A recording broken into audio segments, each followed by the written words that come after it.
آج کل جو تعزیہ منایا جاتا ہے وہ تعزیہ نہ تو امام حسین نے منایا، نہ امام حسین نے کہا، نہ امام زین العابدین جو امام حسین کی وفات کے بعد 40 سال تک زندہ رہے، نہ انہوں نے کبھی تعزیہ بنایا۔ تعزیہ جو سب سے پہلے بنایا گیا وہ امیر تیمور لنگ جو ہندوستان کا بادشاہ تھا، تو اس نے سب سے پہلے تعزیہ بنایا۔ وہ بھی کب بنایا؟ سن 801 ہجری میں، یعنی امام حسین کی وفات کے 740 سال کے بعد سن 801 ہجری میں امام حسین کے شہادت کے 740 سال کے بعد امیر تیمور لنگ نے سب سے پہلے تعزیہ بنایا۔ اب جو تعزیہ بنانے والے ہیں تو میں تو ان سے کہتا ہوں کہ آپ یہ دیکھیں آپ کس کو فالو کر رہے ہیں۔ آپ تعزیہ بنا کر امیر تیمور لنگ جو بادشاہ ہے اس کو فالو کر رہے ہیں آپ، حالانکہ اس سے ہمارا کوئی تعلق نہیں ہے، نہ مسلمانوں کا اس سے تعلق ہے، نہ مسلمانوں کو اس کے پیچھے چلنا چاہیے۔ مسلمانوں کو تو اللہ نے جو قرآن دیا ہے اس قرآن کے مطابق عمل کرنا ہے اور رسول اللہ صلی اللہ علیہ وسلم کی اتباع کرنا ہے بس۔ حالانکہ یہ کوئی نبی تھوڑی ہے جس کا ہم اتباع کریں گے، وہ صحابی ہے، کوئی تابعین ہے، وہ تو شیعہ تھا اور نہ اس سے ہمارا کوئی تعلق ہے۔ تو ہمیں کسی بادشاہ کو فالو نہیں کرنا ہے، ہمیں دین کو اور شریعت کو، اسلام کو فالو کرنا ہے۔ اور امام احمد رضا خان بریلوی نے تو یہ لکھا ہے، اور جتنے بھی ان کے علاوہ ہیں وہ کوئی مناتے نہیں ہیں، مناتے وہی ہیں کہ جن کا تعلق امام احمد رضا خان سے تعلق نہیں ہے، وہ بھی خالی بولتے ہیں جھوٹ وہی بولتے ہیں، کیونکہ اگر انہوں نے امام احمد رضا خان بریلوی کا فتویٰ اس کے بارے میں پڑھ لیا ہوتا تو وہ بھی نہ مناتے۔ تو ان کی کتاب ہے رسالہ تعزیہ داری، بلکہ انہوں نے ان تمام خرافات کو دیکھتے ہوئے خود کتاب لکھی، تو انہوں نے اپنی کتاب میں یہ لکھا کہ اگر کسی کو 10 محرم کے دن امام حسین کی جو مزار ہے اس مزار کی جو شبیہ بنانی ہے، جو وہ گنبد ہے، جو مینار ہے، اگر کسی کو بنانا ہے تو صرف امام حسین کی جو مزار ہے اسی مزار کی طرح بنانا ہے، اس کو گھر میں رکھ لینا، بس اتنا ہی، اسی مزار کی طرح بنانا اور گھر میں رکھنا۔ انہوں نے اتنی اجازت دی ہے، بس اس سے زیادہ اجازت ان کے نزدیک بھی نہیں ہے، انہوں نے بھی صرف اتنی سی ہی اجازت دی ہے۔ اس کے علاوہ انہوں نے تو اتنی اجازت دی بھی ہے اور کسی مسلک نے تو اتنی اجازت بھی نہیں دی۔ اب انہوں نے اتنی اجازت دی تو اس کا اب مطلب کیا نکالا لوگوں نے؟ اب بڑے بڑے تعزیے بنانے لگے، ایسا تعزیہ جو آسمان کو چھو رہا ہے، اور ایسا تعزیہ جس کو روڈ سے لے کے جا رہے ہیں وہ لائٹوں سے، کرنٹ سے ٹکرایا، جو لائٹ کے تارے ہیں، کرنٹ کے تارے ہیں، ان سے ٹکرایا، اور جن لوگوں نے نیچے سے تعزیہ پکڑا ہوا تھا وہ سارے جل کے بھسم ہو گئے۔ کتنے لوگ ہر سال مر رہے ہیں، اور اب بھی آپ دیکھ لیں گے 10 تاریخ کو کتنے لوگوں کی جو ہے، اللہ سب کی حفاظت فرمائے، سب کی حفاظت فرمائے، اللہ بے حد حفاظت فرمائے۔ اور ہم تو اپنے نوجوانوں کے لیے دعا کرتے ہیں کہ وہ اس طرح نہ کریں۔ تو اب بھی آپ دیکھ لیں گے کہ کتنے نہ جانے لوگوں کی وفات ہوگی صرف اس وجہ سے کہ وہ تعزیہ لے کے جا رہے تھے، وہ لائٹ سے ٹکرایا تعزیہ اور مر گئے۔ بتاؤ، اب یہ کوئی دین اسلام تھوڑی ہو سکتا ہے؟ یعنی جس چیز کو دیکھ کر آدمی گھبرا جائے، آدمی ڈر جائے، آدمی کو وحشت ہو اور جس میں فضول خرچی ہو، وہ دین ہے ہی نہیں۔ اور امام احمد رضا خان بریلوی نے صرف اتنی ہی اجازت دی ہے کہ اس کی شبیہ بنائی جائے۔ اب ایک تعزیہ ہے، اب تعزیہ کیسا بنا رہے ہیں؟ جامع مسجد بنا لیے، مکہ مسجد بنا لیے، اور مدینہ بنا لیے، اور مکہ بنا لیے، بیت اللہ بنا لیے، اور بڑی بڑی کوئی مسجد بنا لیے، قطب مینار بنا لیے، جامع مسجد، لال قلعہ، عجیب چیزیں بنا رہے ہیں۔ اور ان کو پوچھا جاتا ہے یہ کیا ہے؟ کہ یہ تعزیہ ہے۔ بھئی یہ کیسا تعزیہ ہے؟ کس نے کہا؟ جتنی اجازت ہے اتنا ہی کرتے تو کافی تھا، اصل تو اتنا بھی کرنے کی ضرورت نہیں ہے۔ اگر جتنی اجازت ہے آپ کو امام احمد رضا خان بریلوی کی طرف سے، آپ اتنا ہی کر لیں، اس سے زیادہ کرنے کی اجازت تھوڑی ہے۔ اور پھر دوسری بات، اب وہ تعزیہ کو لے کے جا رہے ہیں ناچتے ہوئے، گاتے ہوئے، اور جو ہے ڈی جے کے ساتھ، ڈی جے چل رہے ہیں، پیچھے ڈی جے، آگے ڈی جے، اور ناچ رہے ہیں خوب، دنیا بھر کی ویڈیو آپ دیکھ سکتے ہیں، ناچ رہے ہیں۔ بتاؤ، ناچنا، گانا، ڈی جے بجانا، یہ تو اسلام میں ویسے بھی جائز نہیں ہے۔ اور تعزیہ علم اور پنجہ، علم بھی بنایا جاتا ہے، پنجہ بھی بنایا جاتا ہے، تو اور پھر ان کو بنا کر تعزیے کے سامنے، علم کے سامنے، اس پنجے کے سامنے منتیں پوری کی جاتی ہیں، اس سے منتیں مانگی جاتی ہیں۔ اور کسی کی شادی نہیں ہو تو شادی کی منت، بچہ نہیں ہو تو بچے کی منت، کاروبار کی منت، دکان کی منت، اور نہ جانے بہت سی چیزوں کی منتیں اس سے مانگی جاتی ہیں۔ تو میں تو کہتا ہوں کہ یہ غیر اللہ ہے، اور غیر اللہ کے سے منت مانگنا شرک ہے۔ کسی تعزیے کے سامنے، علم کے سامنے، پنجے کے سامنے منتیں مانگنا شرک ہے، شرک، کیونکہ یہ غیر اللہ ہے۔ آپ غیر اللہ سے منتیں مانگ رہے ہو، حالانکہ اللہ نے فرمایا تعبدون ما تنحتون، کہ تم اس کی عبادت کر رہے ہو کہ جس کو تم نے اپنے ہاتھوں سے بنایا ہے۔ یعنی اس کو کس نے بنایا؟ وہ لکڑی ہے، لکڑی کے اوپر جو اس کا سنگار کیا ہے، اس کو اتنا سجایا ہے، کس نے سجایا؟ تم نے خود سجایا ہے۔ اسی کو اللہ تعالیٰ فرما رہے ہیں تعبدون ما تنحتون، جس کو تم نے اپنے ہاتھوں سے بنایا، تم اس سے منتیں مانگ رہے ہو، اور بعض لوگ اس کو سجدہ بھی کر رہے ہیں۔ مطلب جس کو اپنے ہاتھوں سے بنایا ہے اس کو سجدہ کیوں؟ آخر اس کو سجدہ کیوں؟ آگے اللہ نے فرمایا کہ واللہ خلقکم وما تعملون، کہ تم کو اور جن چیزوں کو تم پوج رہے ہو، جن کے سامنے تم سجدہ کر رہے ہو، ان کو میں نے بنایا ہے۔ یعنی تو جو چیزیں اللہ نے بنائے ہیں اور جو چیزیں لوگوں نے اپنے ہاتھوں سے بنائی ہے، ان چیزوں کو سجدہ کرنا کیسے جائز ہو جائے گا، یہ آج تک سمجھ میں نہیں آ رہا۔ تو غیر اللہ سے مدد مانگنا شرک ہے، علم سے منت مانگنا، پنجے سے منت مانگنا، تازیے سے منت مانگنا اور یہ سمجھنا کہ یہ ہماری مرادیں پوری کریں گے، یہ سب شرک ہے، شرک کھلا ہوا شرک ہے یہ۔ اور اس رسم اور اس بدعت میں ہزاروں مسلمان شامل ہیں، ہزاروں عورتیں شامل ہیں، ہزاروں مسلمان جو ہے وہ تازے اٹھا کر لے جا رہے ہیں، ہزاروں مسلمان جو ہے علم کے سامنے علم اٹھا کر لے جا رہے ہیں، پنجے اٹھا رہے ہیں، ان کے سامنے منتیں مانگ رہے ہیں اور ناچ رہے ہیں، کود رہے ہیں، گا رہے ہیں۔ یہ ہماری سمجھ سے باہر ہے۔ ہزاروں مسلمان اس طرح کیسے گمراہ ہو گئے، بس اللہ رحم کرے۔ اور اس پنجے کو اٹھا کر، اس علم کو اٹھا کر آگ پر چل رہے ہیں، بتاؤ۔ یعنی انسان مٹی سے بنا ہے اور یہ آگ ہے، مٹی اور آگ کا کیا کام؟ اور حالانکہ حضور صلی اللہ علیہ وسلم تو اپنی امت کو آگ سے بچانے آئے تھے، پوری عمر آپ صلی اللہ علیہ وسلم نے یہ کوشش کی کہ میری امت آگ سے بچ جائے، آج وہی امت اس آگ پر چلے۔ بتاؤ کتنی نادانی کی بات ہے، کتنی بیوقوفی کی بات ہے۔ اور یہ سمجھنا اور یہ سمجھا بھی جاتا ہے کہ جو آدمی آگ کے اوپر دوڑتا ہے، یہ سمجھا جاتا ہے کہ اس آدمی کے اندر امام حسین کی روح آ گئی۔ یہ عقیدہ تو سراسر مشرکانہ عقیدہ ہے، کفری عقیدہ ہے۔ یعنی اسلام میں اس بات کی اجازت ہی نہیں ہے کوئی آدمی یہ سوچے کہ کسی کی روح کسی کے اندر آ گئی۔ امام حسین کی روح اس کے اندر کیسے آ جائے گی؟ امام حسین تو جنت میں ہے، وہ جنت سے یہاں کیوں آئیں گے دنیا میں؟ بتاؤ یہاں کیوں آئیں گے؟ آخر ان کو کیا ضرورت پڑی یہاں پر آنے کی؟ اور پھر اگر امام حسین آتے، دیکھو اگر ہم یہ سمجھ لیں گے کہ امام حسین آئے ہیں تو جنت اور جہنم کا تو تصور ہی ختم ہو جائے گا، موت کا تصور ہی ختم ہو جائے گا، موت کا تو کوئی تصور ہی نہیں بچے گا۔ یعنی پھر تو ہر آدمی یہ سوچے گا کہ جب دل کرو جب وہ اپنے جنت میں سے آ جاتا ہے۔ یعنی آج امام حسین کے بارے میں سوچ رہے، کل اپنے والدہ کے بارے میں، کل والد صاحب کے بارے میں، کل دادا دادی پردادا پردادی ساس سسر کے بارے میں، دوست و احباب کے بارے میں، بھائیوں کے بارے میں، بہنوں کے بارے میں، سب کے بارے میں سوچا جائے گا، سب آ جاتے ہیں۔ پھر تو موت کا یہ تصور ہی ختم ہو جائے گا، پھر تو موت ایک مذاق بن کر رہ جائے گی، جنت اور جہنم ایک مذاق بن کر رہ جائے گی۔ عام سی بات ہے اور اس بات کو ہر آدمی سمجھ سکتا ہے کہ جنت سے کوئی واپس آنا نہیں چاہتا ہے۔ جنت میں جو نعمتیں ہیں ان نعمتوں کے سامنے دنیا کی نعمتیں سب بیکار ہیں، دنیا کی ساری نعمتیں بیکار ہیں، دنیا کی ساری نعمتیں ان کے سامنے ہیچ ہیں۔ تو جنت کی اتنی ساری نعمتیں، ان نعمتوں کو چھوڑ کر امام حسین کیوں آئیں گے؟ اگر کوئی آدمی جہنم میں ہے، کیونکہ جنت بھی ہے جہنم بھی ہے، اب اگر کوئی آدمی جہنم میں ہے تو اس آدمی کو جہنم سے فرشتے آنے ہی نہیں دیں گے۔ لا یعصون اللہ ما امرهم ویفعلون ما یؤمرون، کہ جہنم سے کیسے وہ فرشتے اس کو آنے دیں گے؟ ہرگز اللہ نے فرمایا ہے کہ وہ فرشتے ایسے ہیں کہ دنیا میں تم پولیس والوں کو رشوت دے کر چھڑا سکتے ہو، اپنے آپ کو کام بنا سکتے ہو اپنے، لیکن جہنم کے فرشتے ایسے ہیں کہ ان کو کوئی رشوت نہیں دی جا سکتی، نہ وہ کسی کو چھوڑیں گے، نہ دنیا میں کسی کو آنے دیں گے۔ تو یہ یاد رکھنا چاہیے کہ مرنے کے بعد کوئی واپس نہیں آتا، کوئی ہرگز واپس نہیں آتا۔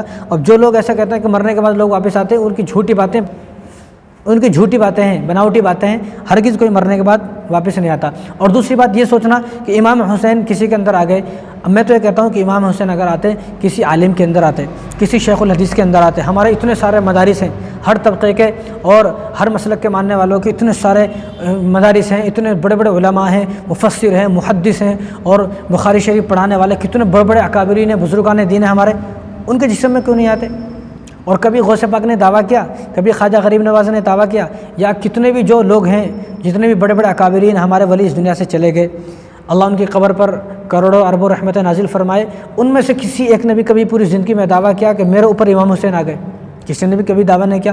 کیونکہ ان کے سامنے حدیثیں تھیں، ان کے سامنے قرآن تھا، ان کو شریعت سب سمجھ میں آتی تھی، اسلام سمجھ میں آتا تھا، دین سمجھ میں آتا تھا کہ ایسا ہو ہی نہیں سکتا، کسی انسان کی روح کسی ایک انسان کی روح کسی اور کے اندر آ ہی نہیں سکتی، ان کو معلوم تھا یہ۔ لیکن آج دعویٰ کرنے والا کون ہے؟ یہ آج دعویٰ کرنے والا جاہل، شرابی، جس کے چہرے پر داڑھی نہیں ہے، جو ہر دوسرے دن داڑھی کٹاتا ہے، ہر دوسرے دن شراب پیتا ہے، زنا خور، بدکار، حرام خور اور سود خور، پوری دنیا کے سارے عیب اس کے اندر کوٹ کے بھرے ہوئے ہیں، کبھی مسجد میں نہیں آتا، قرآن اس کو دیکھ کر پڑھنا نہیں آتا، قرآن دیکھ کر بھی پڑھنا نہیں آتا۔ میں دعویٰ کرتا ہوں اس آدمی کو، جو آدمی دعویٰ کرتا ہے کہ میرے اوپر امام حسین آ گئے، اور میں تو یہ کہتا ہوں کہ اگر امام حسین کو آنا ہی ہوتا کہ کسی سید پر آتے، اور میں تو یہ کہتا ہوں کہ اگر امام حسین کو آنا ہی ہوتا کہ تو اگر امام حسین کو آنا ہوتا تو کسی سید کی روح میں آتے، کسی سید کے جسم میں آتے، کو سید ان کا خاندان کا جو آدمی ہے وہ دعویٰ کرتا کہ میرے اوپر امام حسین آئے۔ اب یہ آدمی چندی چور، شرابی اور نشہ کرنے والا، بیڑی سگریٹ پینے والا، اور اس کے گال پچکے ہوئے ہیں، داڑھی کٹاتا ہے، حرام خور کیسا ہے، بس اللہ رحم کرے۔ بہت غصہ آتا ہے ایسے لوگوں کو سن کر جو لوگ یہ بولتے ہیں کہ مجھ پر امام حسین آیا۔ اگر میں کسی کے، آپ کے والد صاحب یا آپ کو کوئی بولے یا میں بولوں آپ کو کہ آپ کے والد صاحب میرے اوپر آ گئے، تو آپ کو کتنا غصہ آئے گا کہ میرے والد صاحب کی بے عزتی کی جا رہی ہے، میرے والد صاحب کو ذلیل کیا جا رہا ہے، رسوا کیا جا رہا ہے، آپ کو کتنا غصہ آئے گا؟ تو امام حسین کو بھی کتنا غصہ آتا ہوگا کہ ایسی جھوٹی باتیں پھیلائی جا رہی ہیں، کیسی عجیب عجیب باتیں پھیلائی جا رہی ہیں، جھوٹی باتیں کہ امام حسین آ گئے۔ اور عورتیں بھی بعض ایسی ہیں جو بال کھول کر پھر رہی ہیں، انہوں نے بھی یہ دعویٰ کر دیا ہے کہ حضرت فاطمہ میرے اوپر آ گئی۔ بتاؤ، یہ ہو ہی نہیں سکتا، اسلام میں ان چیزوں کی کوئی اجازت نہیں ہے۔ اور میں تو یہ کہتا ہوں کہ جو آدمی یہ دعویٰ کرتا ہے کہ مجھ پر امام حسین آ گئے، حضرت علی آ گئے، امام حسن آ گئے، حضرت فاطمہ میرے اوپر آ گئی، جو لوگ یہ دعویٰ کرتے ہیں، میں آپ لوگوں سے کہہ رہا ہوں کہ جو لوگ یہ دعویٰ کرتے ہیں، آپ کیا کریں، آپ ان کے پاس جائیں اور ان سے یہ کہیں کہ آپ کے اوپر امام حسین آ گئے نا، آپ امام حسین ہو، تو آپ یہ بتاؤ کہ جو آپ کے ساتھ جو 72 ساتھی آپ کو جو شہید ہوئے تھے میدان کربلا میں، آپ ذرا ان کے نام بتا دیجئے۔ بس اتنا کریں، آپ ان کا نام بتا دیجئے۔ نہیں بتا سکتا وہ، اگر اتنا بھی نہیں بتا سکتا وہ، تو اس سے یہ پوچھیں کہ 21 جو اہل بیت تھے، اہل بیت کے 21 ساتھی شہید ہوئے ہیں، آپ 21 ساتھی جو آپ کے ساتھ تھے اہل بیت کا، آپ ان کا نام بتا دیجئے۔ نہیں بتا سکتا وہ، اگر اتنا بھی نہیں بتا سکتا تو اس سے آگے پوچھیں، آپ سب سے پہلے اس سے یہ پوچھیں، جو آدمی یہ دعویٰ کرتا ہے کہ میرے اوپر امام حسین آ گئے، اس سے یہ پوچھیں کہ آپ کے کتنے بھائی شہید ہوئے، آپ یہ بتائیں کہ آپ کے کتنے بھائی شہید ہوئے، بس یہ بتا دیں آپ۔ آج صرف امام حسین اور حضرت عباس علمبردار ان دونوں کا نام لیا جاتا ہے، حالانکہ حضرت علی رضی اللہ تعالیٰ عنہ کے 9 بیٹے شہید ہوئے ہیں میدان کربلا میں، 9 بیٹے، لیکن 9 بیٹوں میں سے صرف 2 بیٹوں کا نام لیا جاتا ہے۔ یہ کیسی ناانصافی ہے؟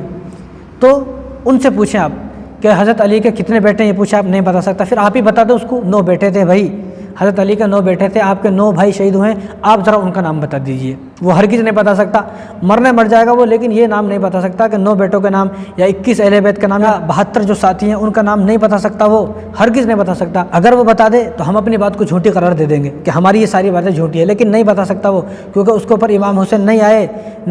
اگر ہم یہ سمجھ لیں گے کہ امام حسین آئے تو بخاری شریف کی، مسلم شریف کی جو حدیثیں ہیں، اتنی ساری جو حدیثیں ہیں، ان ساری حدیثوں کا ہمیں انکار کرنا پڑے گا، لیکن اس میں صاف حدیثیں موجود ہیں کہ ایسا نہیں ہو سکتا، اور ہمیں انہی حدیثوں پر ایمان لانا ہے، کسی بیوقوف اور پاگل دیوانے پر ایمان نہیں لانا ہے۔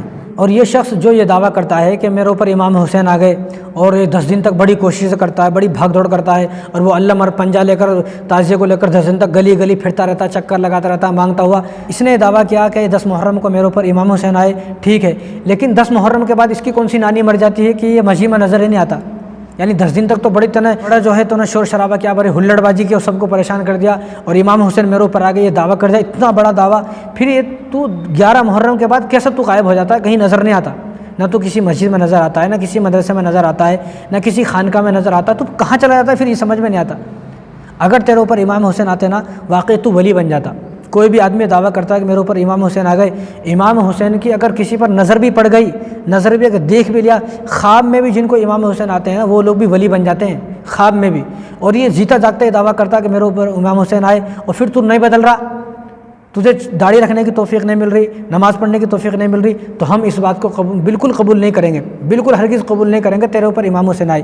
اگر تیرے اوپر امام حسین آ جاتے 10 تاریخ کو، تو 11 تاریخ سے تو ولی بن جاتا، تو حقیقت میں ولی بن جاتا۔ لیکن یہ ساری باتیں جھوٹی ہیں، کسی کے اوپر امام حسین نہیں آتے۔ جو یہ دعویٰ کرتا ہے کہ میرے اوپر امام حسین آ گئے، اب یہ آدمی آگ پر بھاگ رہا ہے، ادھر سے ادھر بھاگ رہا ہے، ادھر سے ادھر آ رہا ہے، اور آگ جلی ہوئی ہے، انگاروں پر بھاگ رہے ہیں۔ اب لوگ بے چین ہیں، پریشان ہیں، اور کیا ہوا، آگ پر بھاگ رہا ہے، اور یہ تو واقعی میں امام حسین آ گئے۔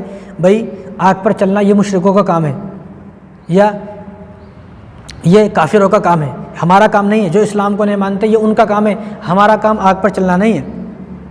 جس آگ سے حضور ہمیں بچانے آئے، آج امت اس آگ پر چل رہی ہے، جس آگ سے ہمیں بچنا چاہیے تو اسی آگ پر تم چل رہے ہو، کتنی شرم کی بات ہے۔ تو تمہیں فوراً توبہ کرنے کی ضرورت ہے کہ تم فوراً توبہ کرو۔ کہیں اگر اسی حال میں تمہاری موت آ گئی کہ تم نے دعویٰ کیا میرے اوپر امام حسین آ گئے اور یہ مشرکانہ عقیدہ ہے، اگر اسی حال میں تمہاری موت آ جاتی ہے تو تم کفر کی حالت پر مرو گے، جتنے بھی لوگ یہ دعویٰ کرنے والے ہیں۔ اور میں تو یہ کہتا ہوں کہ اگر تعزیہ اٹھانا، علم اٹھانا، پنجے اٹھانا اگر یہ اسلام ہے تو کوئی عالم کیوں نہیں اٹھاتے؟ اتنے بڑے بڑے علماء ہیں، اتنے سارے مسلک ہیں، چلو ایک مسلک کو چھوڑ دو، آپ بھئی یہ فلاں مسلک کا ہے، آپ اپنے مسلک والوں کو لے لیں، آپ ان کو پوچھے جا کر، اگر وہ یہ کہتے ہیں کہ تعزیہ اٹھانا، علم اٹھانا، پنجے اٹھانا جائز ہے، تو آپ ان کو بولیں آپ کیوں نہیں اٹھاتے؟ بھئی اسلام جو چیز ثواب ہے، اور اسلام میں جس چیز کو ماننا ضروری ہے، جس چیز پر اسلام نے عمل کرنے کے لیے کہا ہے، تو وہ چیز تو تمام لوگوں کو کرنی چاہیے نا، پھر کوئی عالم کیوں نہیں اٹھا رہے؟ پھر یہ جامع نظام ہے کہ اتنے سارے علماء ہیں، جو ہزاروں علماء اس میں بھرے ہوئے ہیں، طلبہ بھرے ہوئے ہیں، اور رات دن جو حدیثیں پڑھ رہے ہیں، پھر وہ کیوں نہیں اٹھا رہے؟ وہ اس لیے نہیں اٹھا رہے، ان کو پتہ ہے کہ تعزیے، علم، پنجے یہ سب اسلام میں نہیں ہے، ان کو پتہ ہے، لیکن اب جاہل آدمی کو کون سمجھا سکتا ہے؟ اس لیے امام احمد رضا خان بریلوی کو ماننے والے لوگ یہ بولتے ہیں کہ تعزیے اٹھانا جائز ہے، اٹھا سکتے ہیں۔ تو امام احمد رضا خان بریلوی کی بات سن لیں آپ، امام احمد رضا خان بریلوی کی کتاب ہے رسالہ تعزیہ داری، اسی بات کو دیکھ کر انہوں نے کتاب لکھی، اسی بات کو دیکھ کر۔ تو اس میں انہوں نے لکھا کہ تعزیہ اٹھانا، علم اٹھانا، پنجے اٹھانا یہ بدعت ہے، بدعت۔ انہوں نے خود اپنی کتاب میں لکھا ہے کہ بدعت ہے، اور تعزیے کے سامنے جھکنا، سجدہ کرنا، اس سے منت مانگنا اور اس کو حاجت روا، مشکل کشا سمجھنا، فرمایا کہ یہ سب گمراہی ہے، گمراہی۔ یعنی جو آدمی یہ کام کرتا ہے، تعزیے سے منت مانگتا ہے اور اس کو سجدہ کرتا ہے، تو آپ نے فرمایا امام احمد رضا خان بریلوی کی کتابیں انہوں نے فرمایا کہ یہ ساری حماقت ہے، گمراہ ہے یہ آدمی، گمراہ اور بیوقوف اور پاگل دیوانہ ہے یہ آدمی عقل مند نہیں ہے۔ اور عرفان شریعت ان کی دوسری کتاب ہے، جلد نمبر 2 صفحہ نمبر 15، انہوں نے فرمایا تعزیے کو دیکھنا بھی ناجائز ہے۔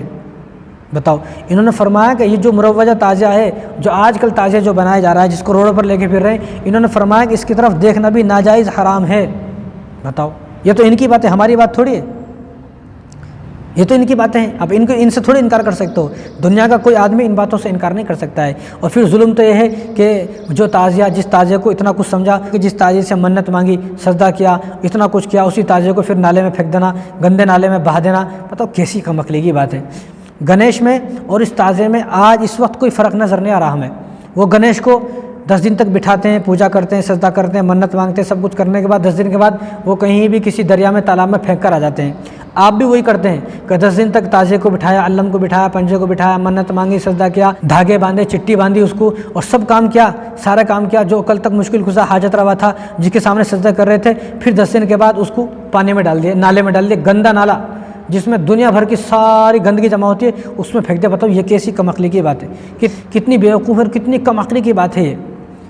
بس اللہ ہماری حفاظت فرمائے، اللہ پورے امت مسلمہ کی ان تمام چیزوں سے حفاظت فرمائے۔